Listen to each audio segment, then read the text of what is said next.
So far, we haven't been able to find him. We found a spike that he was with 2 days ago, but he's not with him now.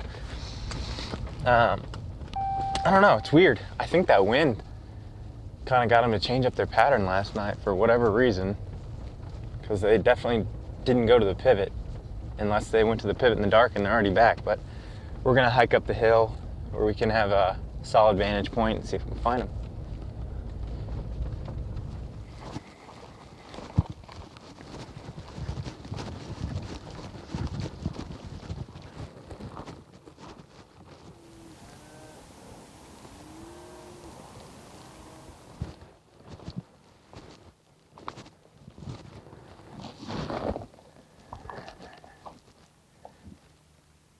Take a little turn for the worse. Can't find the deer. All we found was that spike. But we can't find the does or the buck that we've been hunting. And we can see a lot of land from here. And they're not in the same spot that they've been the past few days, so I don't know what would have caused them to change things up, because we didn't spook them last night, but they're not here right now. Just have to keep searching. Hopefully we can find them.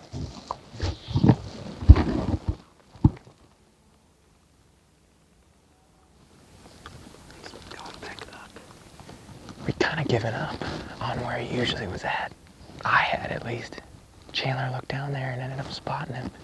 He got back into his little bedroom again without us finding him until he was in there. Chandler was like, oh, there he is. Sure enough, he's headed right back in there. It looks like he's by himself today, so that's a really good sign. He doesn't have the does. No other eyes or ears to pick us off except for his. So we'll see where he beds. He's still up feeding right now, but we'll see how this goes.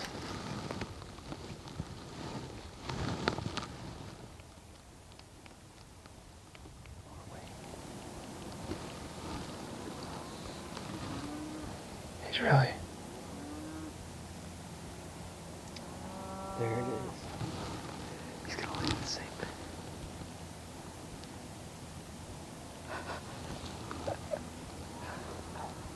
I think he's in the exact same spot. He is. That's the exact same bush. Yeah, it is.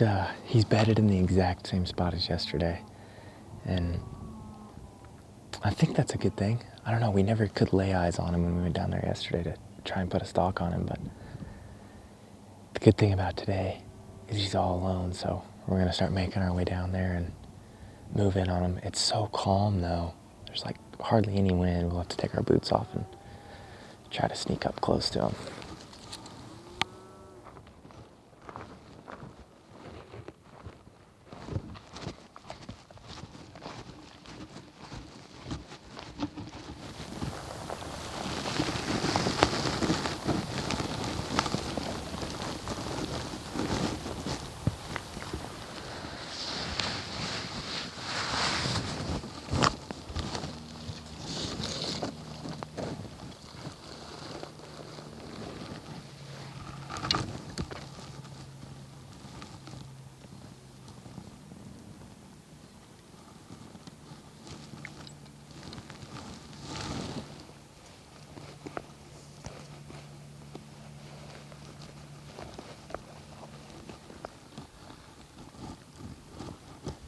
Taking off the boots, and I think he's within about 100, 150 yards. There's virtually no wind, so I don't know how close we're gonna be able to get, but we're gonna be as quiet as we possibly can. I don't know, I expect a long shot.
maybe our wind swirled.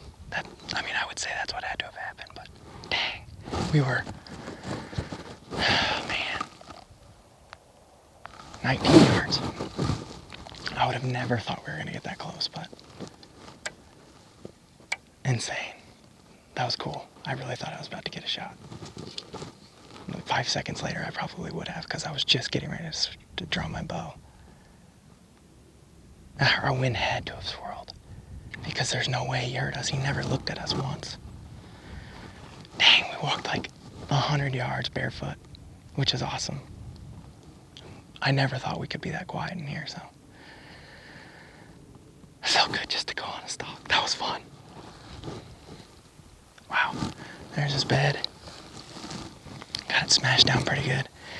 He probably would have moved at some point today, but there's no telling when and how that would have played out, and plus our wind swirled. But the only thing that I think I could have done differently, in hindsight's obviously always 20/20, is we could have come around this way and maybe made our way in through this brush, this tall sage, and gotten about a 25, 30 yard shot. But I mean, you don't know until you get down here. It looks completely different. And it's much easier to say that afterwards. Still fun.